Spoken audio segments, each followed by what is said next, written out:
Selamat berjumpa Mitra Samuel Sekuritas. Pertemuan kali ini saya akan membahas tentang Technical Market Outlook Indonesia Bonds Market 7 Juli sampai dengan 14 Juli. Pertama-tama kita akan berbicara seperti biasa environment dari bonds government bonds kita, yaitu melalui global market ya. Jadi kita lihat bagaimana US dollars terhadap rupiah itu sedang menguat ya, rupiahnya sedang melemah. Nah, kalau ini berlanjut, ini kalau kita lihat dari historicalnya, ini bisa menjadi bad news ya buat stock market maupun bonds market kita. Nah, US Dollars Index itu setelah penurunan tajam sempat rebound dari support 96.2, 95.4, tapi sekarang melemah lagi. Jadi kelihatannya akan menguji kembali support-support yang ada. Rupiah kita yang juga melemah tadi ya, terkait dengan dolar tadi, kelihatannya juga sudah di daerah resistance dan pola-pola konsolidasi 2019, kemungkinan dia akan menguat kembali dan konsolidasi di level-level antara 13.800, 14.050 dalam beberapa waktu yang akan datang. Sementara US Treasury Bond yang 10 tahun itu cenderung tidak banyak bergerak ya, masih dalam konsolidasi antara area 0,54 sampai dengan 0,76. Nah, kemudian ini SBN 10 tahun, government bond yang 10 tahun, relatif sama ya, hampir tidak banyak bergerak, masih konsolidasi antara 7,19 sampai 7,4, di mana area penurunan itu jauh lebih kecil daripada ruang area untuk kenaikan yield ini. Sementara spread antara bonds kita yang 10 tahun dengan US Treasury Bonds itu relatif nggak banyak bergerak ya dalam minggu ini, jadi masih di area-area antara 6,2 sampai dengan 7,0. Lalu IDEMA Index juga hampir tidak banyak bergerak ya, turun sedikit, masih konsolidasi di area-area dalam tren kenaikan ya untuk harganya. Sedangkan CDS Indonesia yang 5 tahun masih dalam range yang ada kemarin antara 109.5, 161 gitu ya, 124 sampai 161 gitu. Dan sekarang dia berada di dekat-dekat support, satu kondisi yang baik ya buat market kita.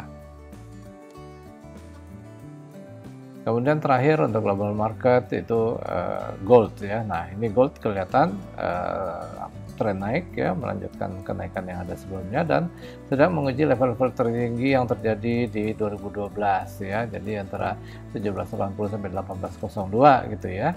Dan kemungkinan masih akan melanjutkan kenaikannya kalau kita lihat bisa ke arah 1900 ya. Dengan catatan koreksi itu terbatas, tidak 1750 ya, barangkali titik kritikalnya. Sekarang kita memasuki government bonds market. Kita lihat di sini adalah yield curve ya, dari 1 tahun sampai dengan 30 tahun.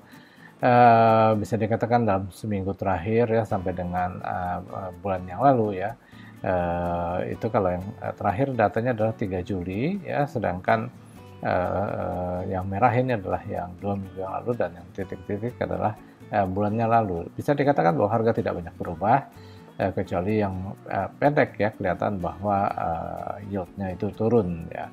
Dan kalau kita lihat dari minggu ke minggu, yang 5 tahun, 10 tahun, 15 tahun, 20 tahun, dan 30 tahun, terlihat semuanya yieldnya ada kenaikan ya dibandingkan minggu yang lalu, meskipun sangat tipis ya, hanya 3 basis point rata-rata, tetapi yang 5 tahun ini justru turun ya dibandingkan sebelumnya.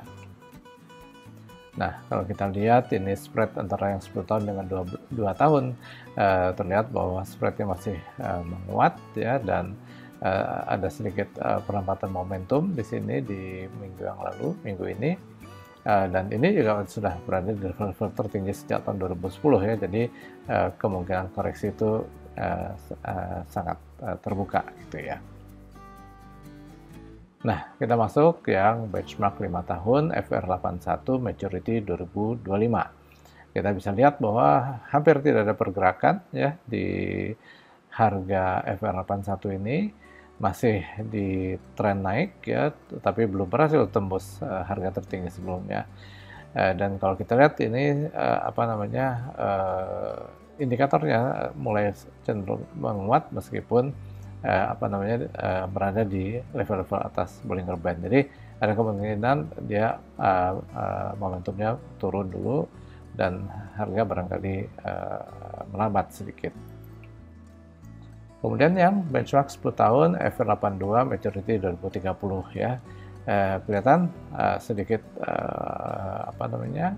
turun gitu ya, dan mendekati support tren naik yang terbentuk sejak Maret yang lalu gitu ya, di sekitar 98.4, 98.8 sampai dengan 97.4. Ini juga kita lihat bahwa indikatornya juga cenderung melemah ya, sempat ada mencoba naik sedikit tapi kemudian gagal kembali, dan pergerakannya ini berada di bagian bawah Bollinger Band ya, sehingga setiap saat bisa ada kenaikan-kenaikan. Jadi titik kritikalnya di 98.8, 97.4 itu sangat kritikal, karena itu bisa menjadi penentu ya apakah tren naiknya ini masih berlanjut atau berubah menjadi tren turun. Kemudian benchmark 15 tahun FR80 maturity 2035. Ini juga masih tren naik tapi masih gagal menembus harga tertinggi sebelumnya.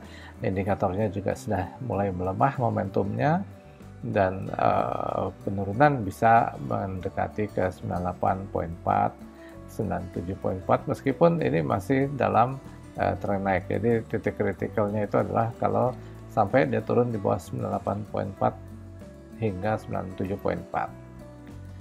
Dan yang terakhir benchmark 20 tahun FR83 maturity 2040, relatively nggak juga banyak bergerak, tapi secara indikator sudah mulai momentumnya mulai turun gitu ya, sehingga kita melihat di 97.8 itu menjadi titik kritikal ya, apakah kemudian tren naik ini bertahan dengan dia kemudian rebound kembali atau justru di 97.8 ini melemah kembali ya. Jadi di titik-titik ini adalah penentuan ya arah tren selanjutnya.